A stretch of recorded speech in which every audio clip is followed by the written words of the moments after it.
বিশ্বনবী বলেন, বিশ্বনবী একবার ছাগলের রান খাচ্ছিলেন। রান খেতে খেতে বিশ্বনবী বলেন, আনা সাইয়্যিদুন নাসি ইয়াউমাল কিয়ামা,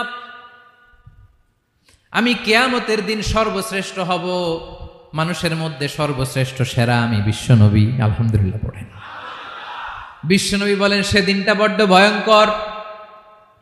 সেদিন কেউ কারো কোনো উপকারে আসবে না, বন্ধু বন্ধুর কাজে আসবে না, স্ত্রী স্বামীর উপকারে আসবে না, স্বামী স্ত্রীর উপকারে আসবে না, পীর সাহেব মুরিদরে বাঁচাতে পারবে না, মুরিদ পীর সাহেবরে বাঁচাতে পারবে না, নেতা কর্মীর পরিচয় দিবে না, কর্মী নেতার পরিচয় দিবে না, ভাই বোনকে চিনবে না, বোন ভাইকে চিনবে না, বাবা তার সন্তানকে চিনবে না, মেয়েকে দেখে মা দৌড়ে দৌড়ে পালাবে।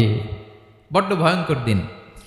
বিশ্বনবী বলবেন, জমিনটা এখনকার মতো থাকবে না, পুরো জমিনটা সমান হয়ে যাবে।